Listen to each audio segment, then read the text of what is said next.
Is this thing on? Hi!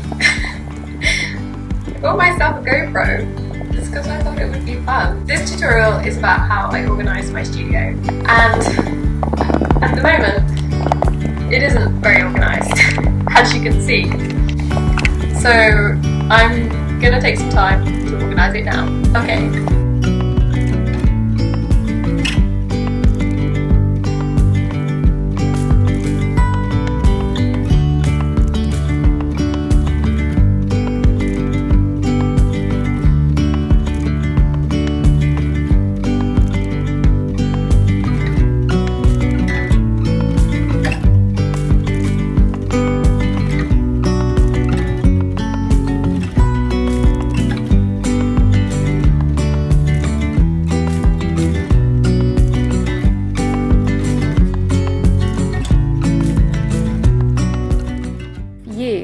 That's a bit better.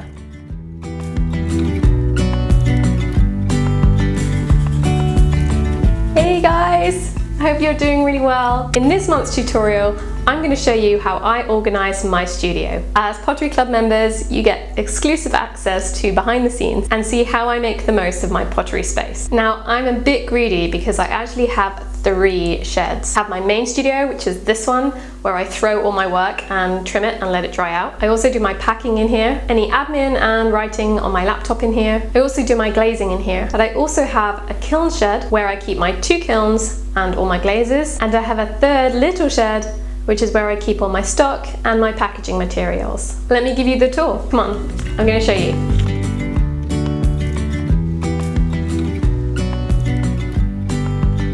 Okay, so I think most of you know roughly what my studio looks like, but I'm going to show you how I kind of work in my studio space and how I organise my shelves, where I put all my stocks and everything in between. I'm very lucky that I have 2 wheels, so I use this one for my white clay and I use this one for my brown clay, so then they don't get muddled up. So I cleaned my wheel especially for you guys today, so it's all nice and shiny. As you guys already know, I work in shop updates, so I don't have work available to buy all the time. I find it much easier to work that way. It means I can do things in big batches, do everything at once and not get in a muddle. A making cycle for me is probably between about 3 weeks and 6 weeks, depending on the type of work I'm making. Once I get to the end of the cycle, I'll go back to the beginning and start again. I'll always set up my studio ready for the job in hand. If I'm throwing, then I'll clear all the surfaces ready for me to put my bats and let the work dry out. If I'm trimming, then I'll be prepared for the trimmings to go everywhere and my studio to be in disarray for a good few days, so I won't schedule in any lessons or filming during that time. Before glazing, I'll clear down all of my surfaces, I'll wipe everything clean to avoid contamination, and I'll just glaze for a good couple of days. Likewise, when I'm posting, I'll clear all work out of the way, wipe down all my surfaces so everything's nice and clean before it gets packaged up and shipped out.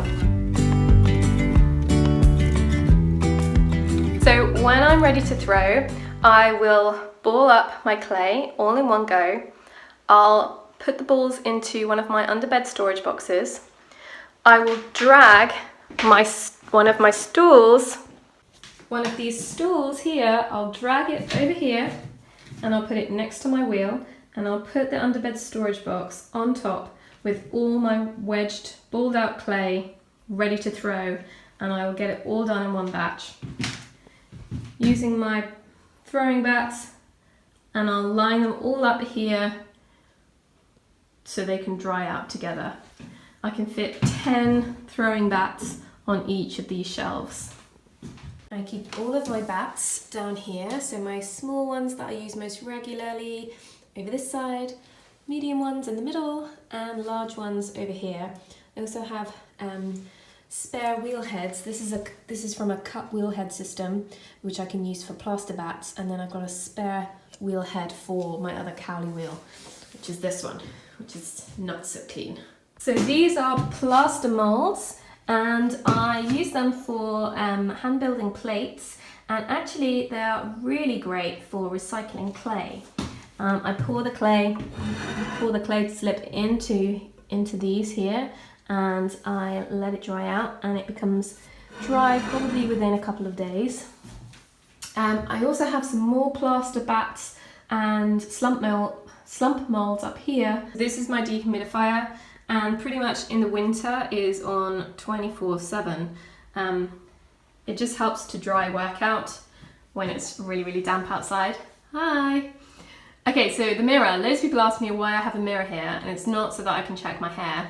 It's actually really grubby. It's here because it helps when I'm throwing, because I can look over in the mirror and have a look at the profile of my pot. Also, when newbie potters come into my studio for a lesson, then it really helps them to kind of get their bearings on the wheel, to look in the mirror at their hand position and the back of the pot. I keep all of my reclaim in these two buckets here, so I have brown at the bottom and white at the top. And these are nearly full, so I'll be doing some reclaim in the next few days. In my studio, I use underbed storage boxes like these ones. I find that they are so useful. I keep all of my tools in here, so these things like my extruder, scissors, stamps, rolling pins, thickness gauges, all of those bits and bobs, accessories for my wheel, my giffin grip, and my extruders all live in that box, so I know where everything is. Tools that I use kind of nearly every day, so trimming tools, ribs, sprayer tools, bamboo knives, etc. They all live in this box here, just so that I can get easy access to them, because sometimes tools get a little bit lost in that one. Yeah, they live there.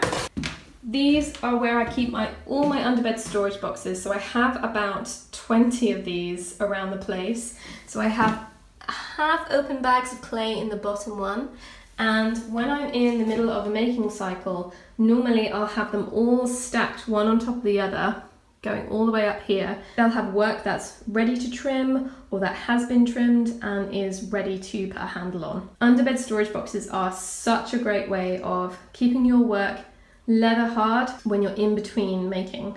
This is all of my packing and mailing out equipment. So I've got my custom stickers, I have my postcards in there, I have string, I've got sellotape, I have a pencil case as well. So that comes out whenever I do any packing. My camera lives in this bag here. This is my sink corner with some throwing water there and my sink trap. You can see I even have a little plant growing in my sink trap.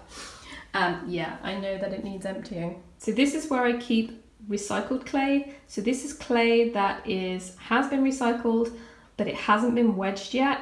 So I keep it here so I don't get it confused with all of my fresh clay, which is in the box below. And this is my workbench that I pretty much do everything at. So when I'm throwing, I will put all drying work laid out on here. I'll put all of my glazing work on here. And when it comes to packing my orders, this gets cleared completely and I will just have packing materials.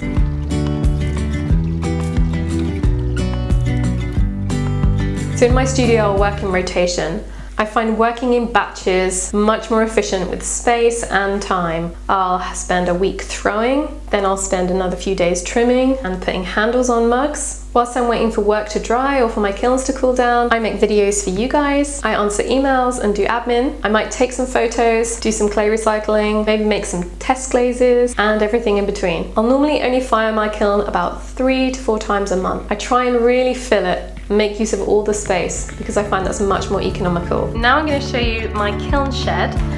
So come with me. I'm going to go out this door. Oh, it's really autumnal out here today. Okay, so I'm going to go down the steps. Whoop, there's the steps. Come with.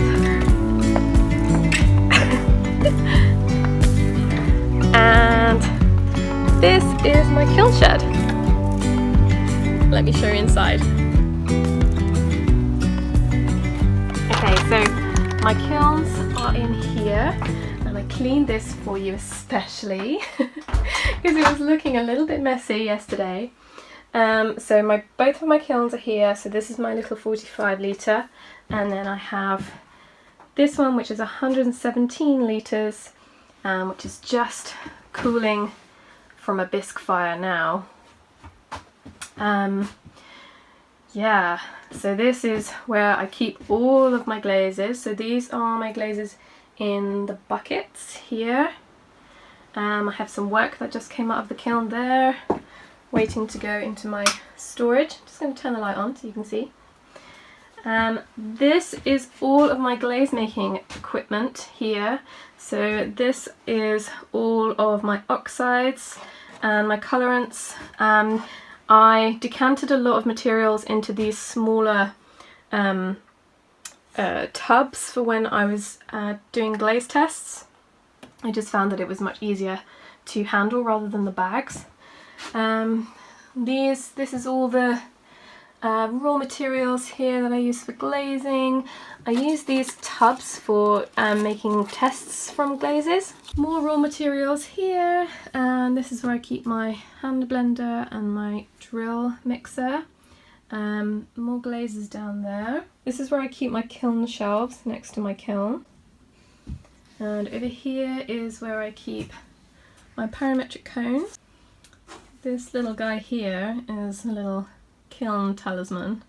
He is a little Buddha, as you can see, and he watches over my firings. He's got a little broken fan, but yeah. This is a bit crazy how superstitious us potters are. These are all my test tiles here, and there are some of my the commercial glazes that I use sometimes. This is a little workbench, and I have some tools in here. I'll quickly show you this, it's really messy. Yikes! Okay, yep, that's far too messy. Stamps and things in here. And here is where I keep all of my stilts and bungs and kind of metal stilts as well. Down the bottom I keep plastic, so when I want to cover like a large piece of work or a large selection of work that's drying out, I'll use the plastic that I keep in there. Yeah, it's great that my kilns are in a separate area to where I work, because then I don't need to worry about fumes. They're not, I don't have vents in here because I'm not in here when they're firing. I have windows all down one side. I also use a little hook, which I'll show you. So this is my little hook that my husband put on my door for me, which I hook onto, whoops, like that, and it keeps my door ajar like 2 inches, which means that no cats can get in there, but air still circulates through the door, through the open windows, and means that the fumes dissipate and it's safe for me to go in there the next day. My third shed is at the other end of the garden, so I'm going to go and take you there now. Okay, so back up the steps we go.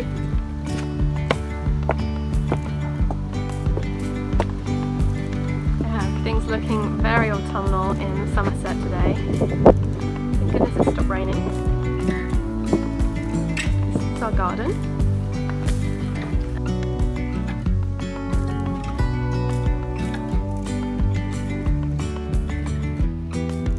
Okay, so this shed is a bit like a Monica's cupboard, so don't judge me.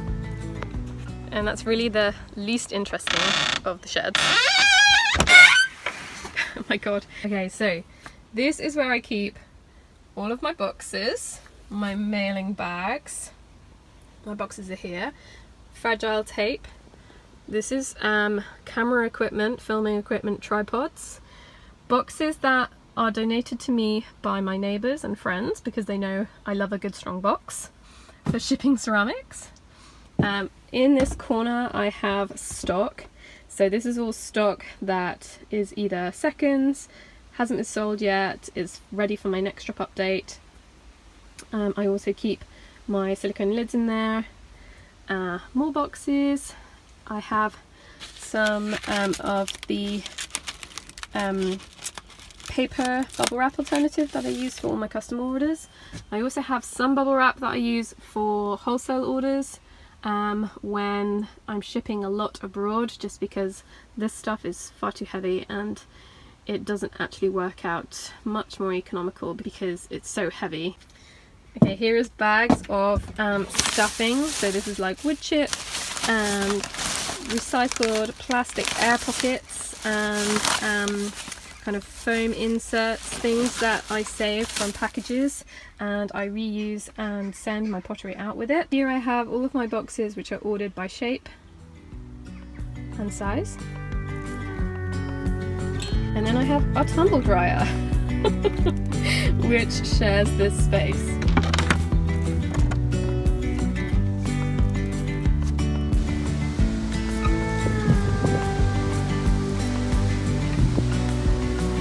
If you have any questions or if there's anything that I didn't cover, please ask me in the comments below and I'll get straight back to you. Thank you so much for watching, guys. As always, I am eternally grateful for all of your support this month. It means the world to me that you're here. Next month, I'll be back with a new tutorial, and if you need any help or guidance, drop me a message via Patreon or in the Facebook group. Happy potting!